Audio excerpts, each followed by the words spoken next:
Hey guys, so tomorrow, 0930 in the 309th District Court of Harris County, I go back and I see Judge Linda Dunson.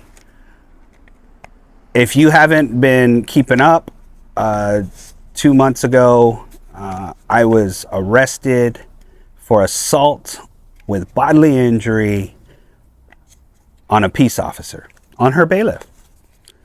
And that spiraled me down into a whole nother mess of problems. Come to find out, as I've always been stating, I didn't assault anybody. And it was finally thrown out. But while I was in jail for these charges, I had to go to trial. I was bench warrant to go to my civil trial. My trial that I have been preparing for the last 7 years. And I had to go in orange jumpsuit and shackles. So let me tell you what all happened. Okay, so I want to start off with the 14th Amendment.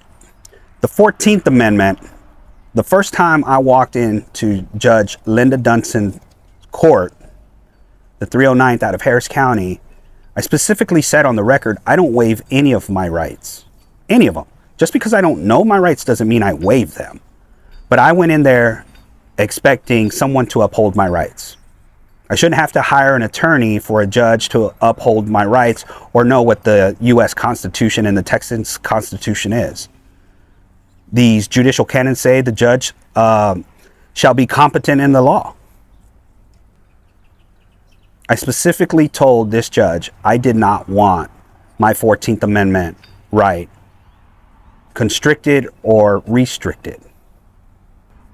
While in that same hearing, opposing counsel was making statements of fact that she knew were untrue. And I brought it up to Judge Linda Dunson and I said opposing counsel's trying to muddy the waters or poison the well by making statements of fact that they know are untrue. And I said, and as per Texas Judicial Canon 3D2, when a judge has information that a lawyer is dishonest, they shall report to the State Bar Grievance Council. Judge Linda Dunson's response was, nah, we ain't going to do all that. And this is the first hearing. I'm trying to ensure and let everybody know that I don't waive any of my rights and I'm not playing. This is for my child. You're not going to use dirty, unethical lawyer tricks on me.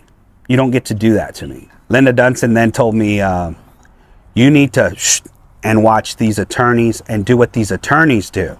And my response to her was, what, you want me to lie? I'm not going to do that, Judge. I'm not coming here looking for justice to lie. But all of that was pretty much in the first hearing. At that first hearing, I tried to give some paperwork to the bailiff, and the bailiff cocked his arm back like he was reaching for his pistol, and he said, do you want to go to jail? And my response to that was, you want to lock me up? Go ahead, but I'm giving you paperwork. What are you going to lock me up for? What's the criminal charge? If you think you need to do it, do it. So I laid the paperwork on a desk. He got his two fingers and he flicked that paperwork really, really immaturely. In a judicial proceeding, the judge was talking to other lawyers and litigants, and I'm giving him paperwork, being quiet, and he's threatening me with arrest, and he flicks it. I guess he was having a bad day or something, but he flicked it in the air. It probably went about 3 or 4 feet out, and then it fell 3 or 4 feet down, right? Just the unprofessionalism of me trying to give the bailiff some paperwork. The next hearing, we had a new bailiff, and this guy, he started yelling at us. Don't you tell me what I don't know! I haven't seen my son in 12 years! Yelling at the top of his lungs. I'll record it. We record hearings because we believe that for transcript integrity and for our safety, we want to ensure that we're safe, so we record to document these issues with the bailiffs and the judge. So after these two occurrences that I had with the bailiff, I thought there was warranted issues for a recusal, right? When you look into the recusal, why do you recuse? The recusal can't be based on judicial decisions. It has to be based on other things. And one of the things that I put in my recusal, October 27th, was that we had issues with the bailiff, and that the bailiffs were actually using forms of aggression towards us. They were pushing us out. They were putting their hands on us. They were yelling at us. And when I say us, it's court observers or people that were interested in my judicial hearing. So I had reported that to Administrative Judge Susan Brown. Susan Brown had that recusal at the time of the arrest. The recusal was filed October 27th. The arrest happened November 14th. November 14th, I went to a hearing. And when I went to that hearing, I went in recording, again, for my safety and for transcript integrity. Apparently, there's a lot of gaslighting in Harris County. That wasn't said. Yes, it was said. No, it wasn't. Yes, it was. And then whoever backs down first wins. I went in there November 14th and said, hey, there is a recusal on file. It's been on file since 10/27. We can't have any trial. I have to have a judicial order from the administrative court that says it can either commence or she's going to award the recusal, deny or award the recusal, which I hadn't had. I hadn't had a hearing. I hadn't heard anything from the administrative judge. October 27th, it was filed. November 14th, the judge didn't recuse herself. So I went in there recording, as always, to protect myself. And I told the judge I was going to go talk to the administrative judge. I was going to go talk to Susan Brown. And I was going to see from them if there was anything on file stating that the trial could commence. Opposing counsel, Carolyn Robertson, stated that she had gotten an email that said trial could commence. And I said, well, an email is not an order or a notice, and that email wasn't filed into the case. And you're going to hear more of these patterns of things not filed in the case, right? And the judge agreed that there was an email that I guess I didn't get, or maybe they were having ex parte communication, but that's something I've been reporting for years in Harris County. I know they have ex parte communication. We've seen it. So now they want me to attend trial. No notice. No certificate of service. Nothing. Just opposing counsel telling the judge that there was an email that gave us notice. So I said no.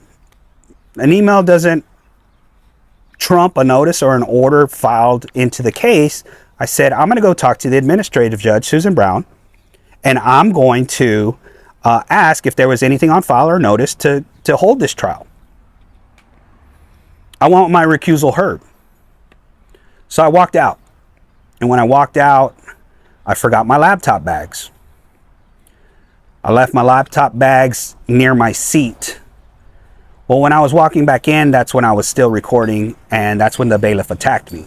The bailiff attacks me. Remember, I had already reported that the bailiffs were acting with forms of aggression and hostility towards me already.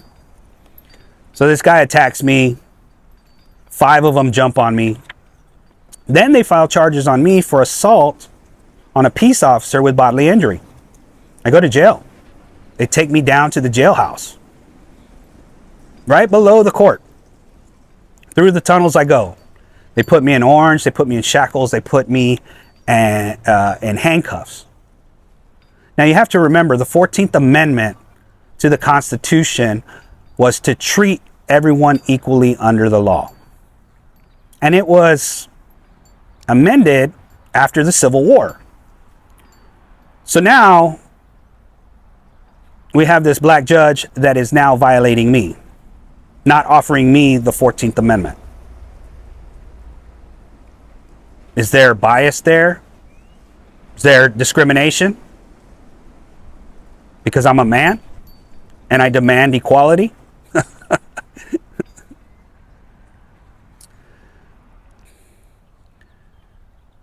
So while in jail, they tell me the 309th judge, Linda Dunson, is going to bench warrant you to your trial, 15th, 16th, and 17th. Again, I still don't have notice. Recusal still on file. They're charging me with assault on a peace officer with bodily injury. And I can't report anything. I can't even get notice. Forget Rule 21 of the Civil Rules of Procedure and Certificate of Service and figuring out what you're going to do. They're just doing shit from the seat of their pants now. So every morning, Tuesday, Wednesday, and Thursday, the 15th, 16th, and 17th of November, they send me up to a courtroom, and they take me there with 4 or 6, sometimes 4, sometimes 6 bailiffs from the jail. So I'm walking down these halls and coming up these elevators, and I'm in shackles and orange, treating me like a prisoner, somebody who should be shamed. When the bailiff clearly assaulted me. It's on video. I didn't do anything wrong. Been reporting Harris County bailiffs for months now. So while in jail, in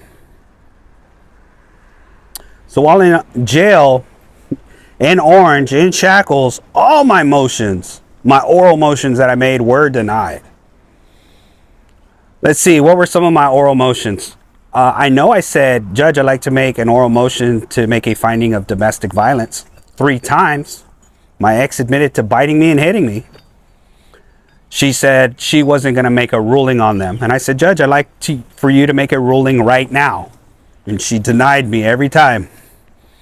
I asked to make an oral motion to make a finding of false reports of abuse. My ex made false reports to law enforcement stating that I assaulted Christopher, and she didn't see the assault. She wasn't in the city of this claimed assault. She just recklessly went and called law enforcement and told them that I assaulted Christopher. An investigation was opened up. SAPD called my house. This next one is pretty interesting, and it's unless you have some legal knowledge, you might not understand it. But I pleaded the 5th on the stand. I pleaded the 5th because they asked me about some child support questions. And while I was on the stand during that time, I had been served with a contempt action for failure to pay child support. I had an attorney assigned to that enforcement action. While I was on the stand, they asked me about some of my medical issues pertaining to my motorcycle accident. And I pleaded the 5th because, one, I'm represented by counsel. Counsel wasn't there. It wasn't a child support hearing. And therefore, I'm not going to say anything to incriminate myself. So I pleaded the 5th.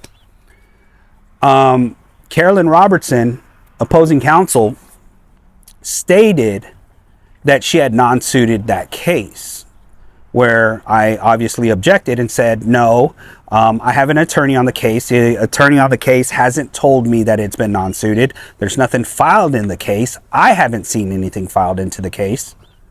So no, it hasn't been non-suited, and I'm going to object to it. I'm going to plead the 5th. I'm not going to talk about it. Well, you need to talk about your records. And so if you know anything about a motion to compel, she stated that she asked for my medical records in discovery. Well, Carolyn Robertson has issues with discovery. That's probably her weak point if anybody's going against her. But I didn't turn over my medical records, again, because it was my affirmative defense for my child support enforcement action. Carolyn Robertson stuck to, no, it's been non-suited. Judge, there's nothing on file. There isn't on file. Take judicial notice of the whole file, Judge. There's no notice of non-suit. I don't want to talk about my medical records. Said if she wanted to compel those records, she should have set a motion to compel. So Carolyn Robertson tried to compel me, and I told the judge, I said, Judge, there's no compel action. We're not here to hear a compel. We're here for a trial, and even that, we're not even supposed to be here because of the recusal. So it's all going down. So I was still made to talk about it, or it was going to be used against me. Forced me into testimony after pleading the Fifth. So you don't obey the 14th Amendment, the Fifth Amendment, and I have the right to plead the Fifth anytime I want, whether I'm being charged with something or not. And I had an attorney, and my attorney wasn't there. My attorney wasn't noticed. So guess what came 2 weeks after trial? A notice of partial non-suit. Partial non-suit. So again, what did they non-suit? What's partially? I didn't even get notice. My attorney doesn't know notice, but we partially non-suited. What part of the enforcement action is partially non-suited? I still don't have answers to that, and I've asked them in open court. Oh my God. Y'all remember the first hearing I told you that she allows attorneys to make statements of fact that they know are untrue. So how do you expect to find justice when the judge allows counsel to keep making statements of fact that they know are untrue that violates the disciplinary rules of professional conduct and the Texas Lawyers Creed? You're not going to find justice if you just go in there flagrantly lying. After the non-suit, we start talking about the 280th protective order. The 280th protective order that was filed on me, there was a lot of corruption in that case, and I wanted to talk about it. Again, I'm in orange, I'm in shackles, cuffs. I don't have my computers, which we'll get to in a little bit, and I don't have USBs, I don't have my exhibits. I'm in orange and handcuffs. That's all I got. Bologna sandwiches for lunch. And so the 280th came up, and I tell the judge, take judicial notice of the 280th court file.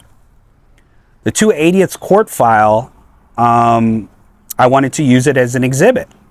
I wanted to use the affidavit that was filed for that protective order. And opposing counsel stated that it was sealed, that she had no access to it, and that she could not retrieve any of those documents because the 280th protective order had been sealed. Again, objection, Your Honor. It has not been sealed. I am a party to the case. I have access to it, but unfortunately I'm in orange and handcuffs, and I don't have the liberty to get you those documents, but if you take judicial notice. The judge wouldn't take judicial notice because it was sealed. When I got out of jail, I called the 280th. They told me it was not sealed. So again, the judge just listens to counsel. After the trial, we heard the non-suit came in, the partial non-suit, and then after trial, the denying of the recusal came in. I got denied. Well, they couldn't allow the recusal to happen because we already had trial. But so now everything's coming back on file. You bring up these issues in court, and then after court, they want to make sure their paperwork's correct, so then they file it after the fact. So now the partial non-suit has to be questioned. The recusal needs to be questioned. I got beat up by the bailiff. That needs to be heard. I have a right to file a criminal complaint on the bailiff. And yet, nobody is upholding my rights with the 14th Amendment. Or the 5th Amendment. Or your First Amendment. You go in there recording, they want to beat you up. In the end, I got my judgment from my final trial. And just as you suspected, they ruled 100% in my ex's favor. They gave her sole managing conservatorship. They're requiring me to go to supervised visits, give my DNA test, and not post pictures of my child on social media. Yeah, violation of all of my rights, right? We're going to screw you, George. We're going to screw you. And that's what you have to look forward to in the 309. I don't think the judge gets it. I don't think the judge understands. Carolyn Robertson, opposing counsel, and the judge are both members of the Texas Family Law Foundation. The Texas Family Law Foundation has seen me in Austin trying to legislate new laws that would benefit parents. They are enemies to me, and I see why. They have bailiffs beating me up. They're saying that documents exist in the file when they don't. They're saying that some of these orders or some of these cases are sealed when they're not. They're not allowing me to report anything. There's no mechanism of reporting any judicial wrongdoing or on the bailiff. There's no accountability. There's no transparency. Everybody going into Harris County is getting screwed because they don't know their rights. I can't post pictures of my child. I do it anyway. It's my constitutional right. Get the fuck off. Leave. Move. She didn't take judicial notice of my court file like I asked her to several times.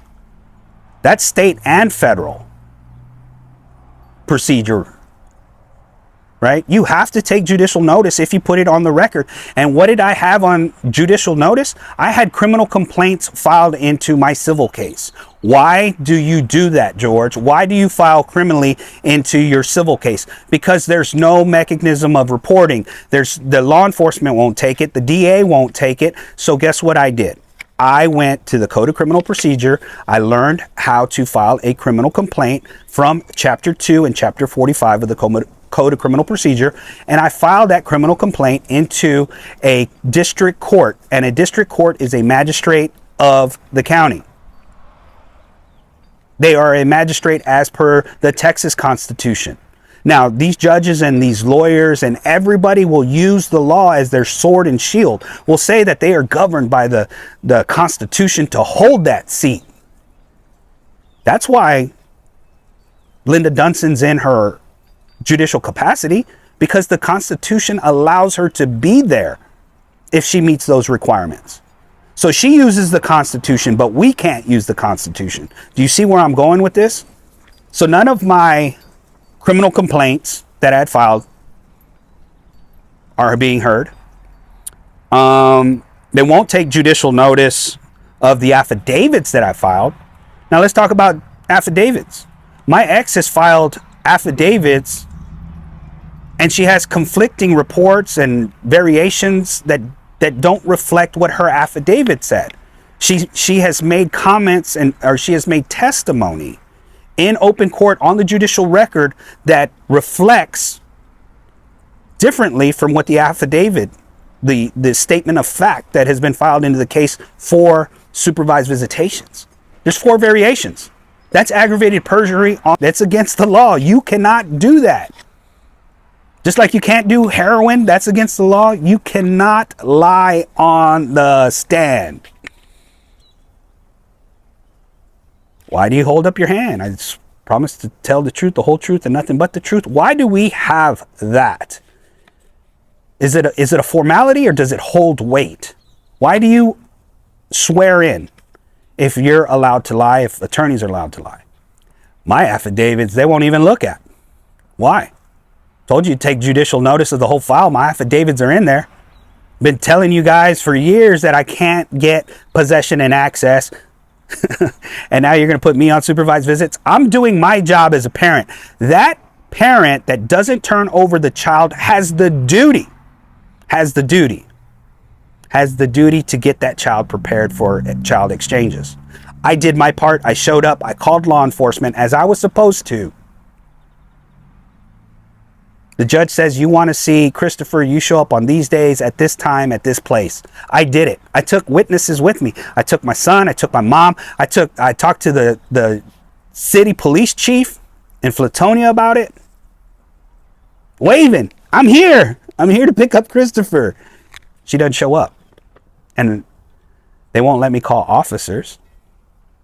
Have officers come to my hearings and testify because they quashed my subpoenas. So if I can't get a police report, I can't get officers to testify, there's no mechanism of reporting. The same issue we're having about judicial corruption and transparency. There's no mechanism of reporting. There's no oversight. In the end, I think you need to bring it all the way down to the basic forms of communication. Obviously, they don't understand what I'm trying to convey here. So I tried to break it down. What language are we speaking? Are we speaking English or are we speaking Latin? What dictionary are we using? Are we using Webster's dictionary? Are we using Black's Law dictionary? Or are we using Westlaw? Because apparently I don't know how to communicate with you when I tell you that I am trying to report criminal behavior. I want to file criminal complaints for criminal behavior because there's no relief in the civil courts. You just bring me here to litigate and spend money, and my child's not a transaction. So how are we communicating with these courts? As a pro se litigant, your rights, your motions, everything needs to be liberally construed. You are not an attorney. And it shouldn't be this hard to show up on first, third, and fifth Fridays at 6 o'clock. I don't think it's that hard to prove in 2024. What laws are we following? What rules of procedure are we following? Kansas's rules of procedure or the Texas rules of procedure? It clearly says right there, notice, how to give a person notice, but we're not noticing them for court. That's what they're doing in Harris County, flying from the seat of their pants. What takes precedent? Rules or laws, or our constitutional rights. But at the end of the day, it shouldn't be that hard. Everybody knows that when you're in family court, you're either in there mostly for child support or you're in there for possession and access. Those are the two big things. The family law industry has cookie cutter this whole industry. Everything's cookie cutter. You can almost guess what they're going to file next. And I think when you're a pro se litigant, you start looking outside the cookie cutter sheet, and you start looking for other legal ways to get from point A to point B. And that's all I'm trying to do. I'm trying to get from point A to point B, and the direct route is owned and told by attorneys. So you have to weave in and out, go certain ways to get to point B, which is your child. And that's all I've done. I'll have more for you tomorrow about this. We're going to see if they're going to give me a new trial. Let me know what you think.